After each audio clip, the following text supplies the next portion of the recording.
আজ আমরা পেয়েছি ডক্টর সুমন পাল ভিক্ষু মহাশয়কে। তো তার কাছে আমরা একটা প্রশ্ন রাখবো। অনেকেই এই প্রশ্নটা করে থাকে যে বুদ্ধ তো ভিখারি তৈরি করেছিলেন বা ভিক্ষুক তৈরি করেছিলেন, তাতে সমাজের কী লাভ হয়েছে বা এতে পরবর্তীকালে আমাদের কী লাভ হবে। একটা কঠিন প্রশ্ন আসে। এই বিষয়টা সম্পর্কে জনগণের যে ভুলভ্রান্তি রয়েছে, ত্রুটি রয়েছে, সেটা তিনি যাতে দূর করতে পারেন তার কাছে আমরা আবেদন রাখবো। স্যার, শুরুতেই যেটা বলা হচ্ছে, বুদ্ধ সঙ্ঘ সৃষ্টি করেছিলেন, ভিক্ষু বা ভিখারি তৈরি করেন। সঙ্ঘ মানে কি? অ্যাকচুয়াল সঙ্ঘ হচ্ছে একটা ইউনাইটেড জিনিস, যেটার দ্বারা বুদ্ধ সমগ্র ভারতবর্ষে, এই সঙ্ঘের দ্বারা সমগ্র ভারতবর্ষে মানুষকে কী করে জাগরণ ঘটানো যায়, মানুষের আত্মসমাজে উন্নয়ন করা যায়, সেটাই বুদ্ধ কারণে বুদ্ধ সঙ্ঘ সৃষ্টি করেছিলেন। সেখানে ভিক্ষুক বা ভিখারিত্ব বুদ্ধ তৈরি করেননি। এই যে বুদ্ধ যারা বলছেন বুদ্ধ ভিখারি তৈরি করেছেন, ভিক্ষা করে, সেটা নয়।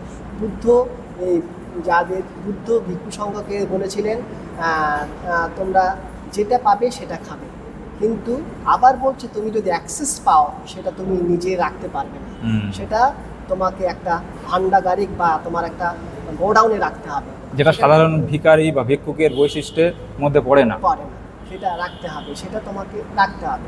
এভাবে রাখতে গিয়ে যখন সঙ্গের ভান্ডাগার বা গোডাউন ভরে যাচ্ছে, তখন বলছে তোমাদের যতটুকু দরকার ততটুকু গ্রহণ করবে, কতটুকু রাখবে, আরগুলো তোমরা সমাজের বৃহত্তর স্বার্থে বিলিয়ে দেবে। এখানে দান গ্রহণ করা হচ্ছে বুদ্ধের সময়ে। বুদ্ধ যে দান গ্রহণ করতে বলেছে, বুদ্ধ ভিক্ষু সংঘকে দান দিতে বলেছে, সেই দান দেওয়া হচ্ছে দানের সুষম বন্টনটা যেন করা যায়, সেটাই বুদ্ধ চেয়েছিলেন সঙ্ঘের মধ্যে দিয়ে।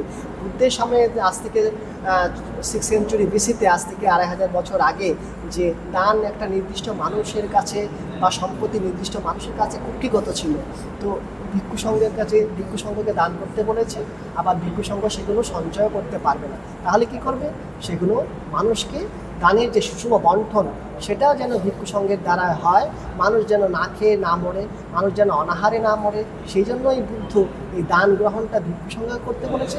এবং অতিরিক্ত হলে সেগুলো সমাজের সুষম বন্টন, দান এবং সম্পদের সুষম বন্টন যেটা ঠিকমতো হয়, সেটাই ভিক্ষু সংঘের উপর ন্যস্ত করেছিলেন বুদ্ধ। সরকার একটা কলেজে প্রফেসর নিয়োগ করছে, সেখানে কলেজ প্রফেসর গিয়ে কি করছে? শিক্ষাদান করছে, তারপরে সরকার থেকে একটা বেতন সে পাচ্ছে। অর্থাৎ পূর্বে যদি আমরা দেখতে পাই, রাজা প্রজারা তারা এই ভিক্ষুদের দান দিত, তার পরিবর্তে ভিক্ষুরা সমাজে জ্ঞান বিতরণ করতো এবং তাকে দাঁড় করিয়ে হাজার প্রশ্ন করলেও শান্তভাবে তার সে প্রশ্নের উত্তর দিত।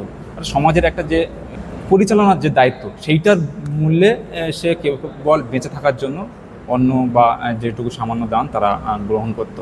তো এটাকে ভিখারি বা ভিক্ষুকের বৈশিষ্ট্যের মধ্যে ফেলা যেতে পারে বলে কি আপনার মনে হয়? যেটা যে সময় যে যতগুলো মহাবিহার হয়েছে, সেখানে সব ভিক্ষুরা অধ্যাপনা করতেন, শিক্ষকতা করতেন।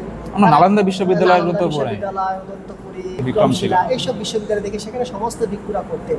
তারা কিন্তু পারিশ্রমিক নিতেন, মানে সাম্মানিক নিতেন। সেই সাম্মানিকটা কিন্তু নিজেরা রাখতে পারতেন না, সেটাও কিন্তু সেই সময়ে ছিল, সেটা সমাজের বন্টনে বিলিয়ে দিতেন। আবার যদি সেটা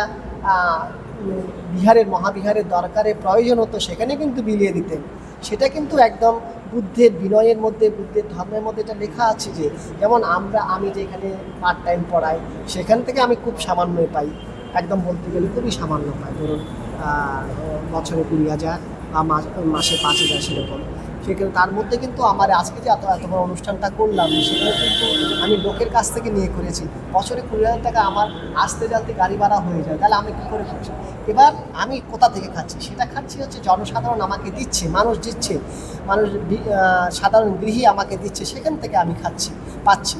এভাবেই আমাদের চলছে। তাহলে ওই যে সবচেয়ে বড় কথা হচ্ছে, রাজানুগ্রহ যদি না থাকে, বিশেষ করে এই যে বৌদ্ধ সংঘের বা বৌদ্ধ মহাবিহারের শিক্ষা প্রতিষ্ঠানে, এগুলো হয়ে উঠবে না। এবার আজকে আমরা যেটা দেখতে পাচ্ছি, রামকৃষ্ণ মিশন যেটা হয়েছে, সেটা একদম বুদ্ধের আদলেই বিবেকানন্দ সেটা তৈরি করেছিলেন। এবং সেজন্য আমরা দেখতে পাই বিবেকানন্দের 10টি ভলিউমের মধ্যে 3 নম্বর ভলিউমে বুদ্ধকে একভাবে দেখেছেন বিবেকানন্দ, 7 নম্বর ভলিউমে গিয়ে অন্যভাবে দেখেছেন। তখন তার মধ্যে আমূল পরিবর্তন হলো। সেই হিসেবেই তিনি রামকৃষ্ণ মিশনটা প্রতিষ্ঠা করতে চেয়েছিলেন বৌদ্ধ সংঘের মতো করে, এবং সেভাবেই চলছে। তো সেভাবে চলার ক্ষেত্রে এই যে রাজানুগ্রহ এবং বৃহত্তর জনসংখ্যা, সেটাও একটা দরকার। সেটা আমাদের বর্তমান সময়ে বৌদ্ধদের হাতে কোনো কিছুই নেই, এটাই হচ্ছে সবচেয়ে বেশি কথা।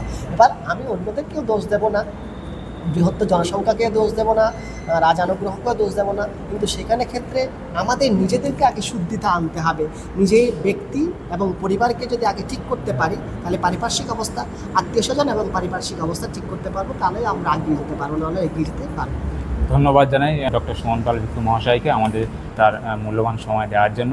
আপনার যদি মনে হয় ভিডিওটা আপনার এবং আপনার সমাজের পক্ষে উপযোগী, তাহলে ভিডিওটা শেয়ার করবেন। আপনার মতামত অবশ্যই কমেন্ট বক্সে জানাবেন। সাধুবাদ। Thank you.